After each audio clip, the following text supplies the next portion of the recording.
Good morning. Before we get started today on our cards of the day, actually it's one card today. It's a really important card. I just want you to take a look around this beautiful room. I don't know if I can do it without looking at it, but I'm going to try.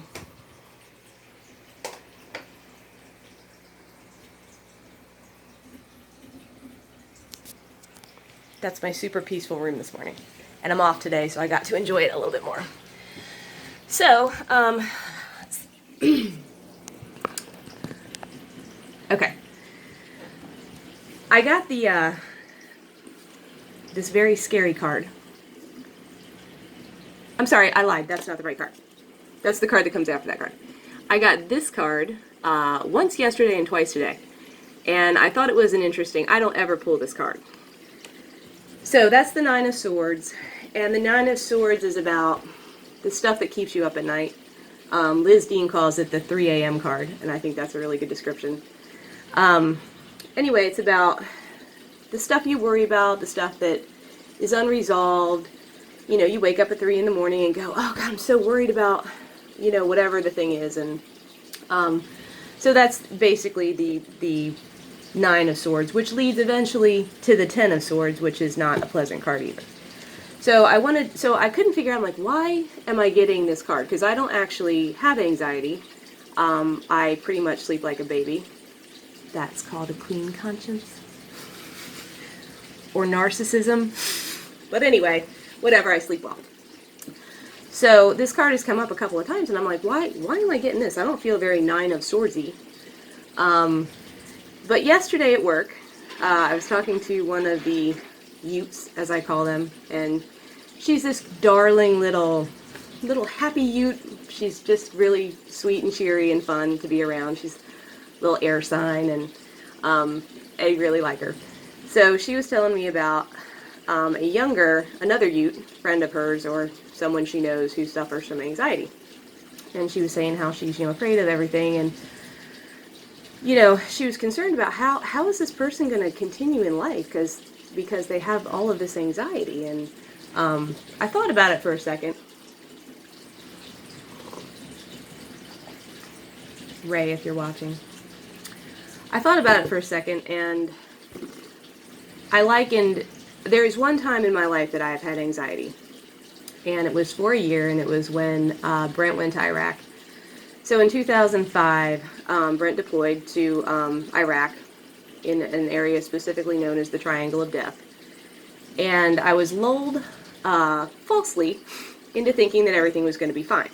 Because, he was with the 101st, which is an infantry division, but he's communications, and, he's, an officer, and so he's, everyone told me it's no big deal. Well, it wound up being a very, very big deal.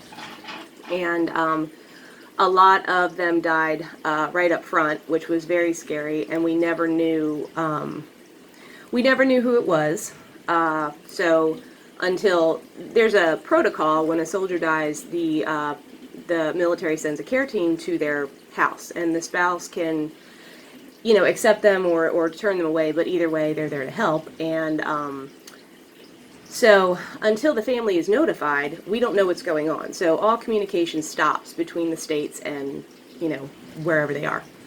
So anyway, there were many communication blackouts. There was a lot of stuff going on, and it was a very disturbing time. People we knew died.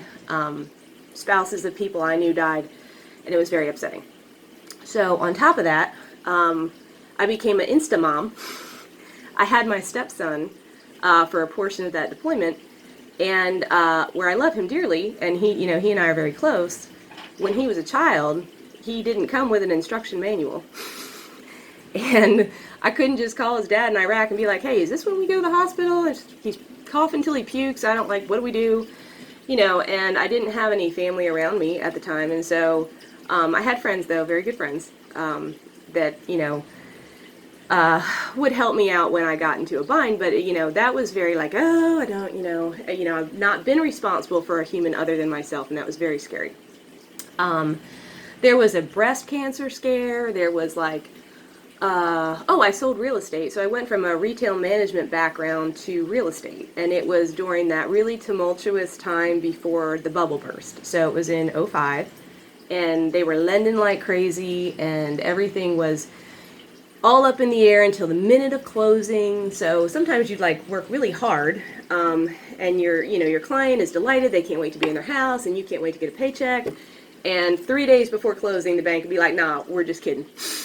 And you'd have to call your client and be like, "I'm so sorry that whole dream that we just all worked for is not going to happen for you." So there was that. And without, throwing everybody's dirty laundry in this washing machine, there was a whole lot of up in the air, shit out of left field every week. Was like, oh gee, what fresh hell is going to happen this week that I don't see coming, or that I'm going to have to deal with. So as a result, I kind of got, is it agoraphobia, where you don't want to leave the house? So I would make decisions, like maybe the care team got called, so I know someone died, I just don't know who it is, and I gotta go to the grocery store. So I'm like, well, if I go to the grocery store, then whoever's spouse has passed is gonna have to wait until, oh, what if it's mine? What if it's my spouse? What if it's Brett? And I'm at the grocery store, and the care team's waiting, and everyone's waiting, and whatever, and so I would go, you know what, I'm not gonna go to the grocery store, it's fine, I'll go later, I'll go some other time. And I got to a point where, after so many awful things happened, that somewhere in that year, now there's no defining moment, but there was some point, and I think it was in the spring, where I finally went, you know what? Fuck it. Fuck it all. If someone's dead, they'll be dead when I get back from the grocery store. I cannot control I gotta take the kid home, so I gotta drive through Nashville, and I gotta drive through Atlanta, and if I get in a fucking wreck, then that's what happens. And I literally had to do that. I had to put all of that worry aside and just accept and keep going. I just had to keep going. There was no other option. There was, quitting's not an option. I can't just quit living. So, and I did have a whole lot of help from wine. I'm not suggesting that as a healthy way to deal with things, but I'm still here. Anyway, so I was talking to this youth at work about it, and it surprises me how I got really choked up, and I actually started to cry. And I forgot that I still have all of that within me. I still remember all of those scary moments. But that year, where I had to face every fear and I had to do all of those things by my damn self, I got stronger. And so when I was talking to the youth at work, I was like, well, if you don't, and she's in agreement, if you don't do the things that scare you, they're always going to sit back there. You're always going to have this anxiety for that thing you don't want to look at, or that thing that you don't want to do. That's how you get over fear. You look at fear in the face and go, I don't want to do that. I don't like that. That scares me, but here we go. And you saddle up anyway, and you get on the horse and you go do it. And that is how you overcome it. And, that one defining year changed who I am. Oh, look at my shirt. Did you see this? Woman the fuck up. I don't wear it out in public. Anyway, that 1 year defined who I was, and everything that came after that year. And I have, have not had the worst life, but my life has not always been easy. My mother had a really debilitating, she was brain damaged significantly, and she was bedridden for 5 years, and miserable until she died. And that was very hard to, even though I didn't fortunately have to deal with that in my face on a daily basis, it was always back there. I was every single second, every single day, I was aware that was happening, and that it was not within my control.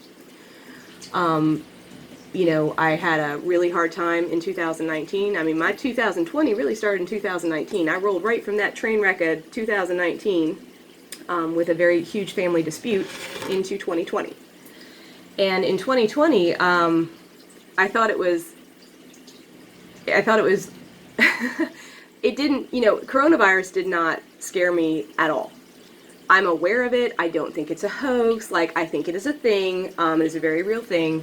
And I was really surprised by how many people got mad at me for not being more scared, for not being, as threatened by it as I guess they felt like I should have been. And I understand that, because at the same time that they were mad at me, I was mad at them, and I had to check myself, because I wanted to say, what the hell are you so scared of? So I didn't particularly appreciate being treated like a loaded weapon, every day, because I was out in the public and, I didn't really live my life any differently. I went to work every day. I went to the grocery store. I continued my life the way I had been living it, with exceptions. If I went into a place that was a necessity, people have to be there, such as the grocery store, I would wear a mask because I'd come across an older lady in an aisle and she's obviously very concerned about space and whatever. And so, if it was a necessity, necessary place to be, then I was, respectful. If it was a business that I frequented and I'm just trying to honor what they wanted me to do, or friends that I was out with, like, for my own part, I didn't really wear one, unless I was, trying to make other people feel more comfortable. Anyway. The point is, if you do the things that frighten you, then they will not be so scary. And it puts everything into perspective, once you lose that fear and that anxiety. And I think a lot of people hide from anxiety. Oh, I'm anxious, so, I can't do that. And I have anxiety, so I can't, do that thing. And I understand that anxiety attacks are a thing. I had one during that year, and it was because I had an energy drink by accident, and I wound up in the hospital, and I found out what an anxiety attack is because I thought I was having a heart attack. So I get it. I'm not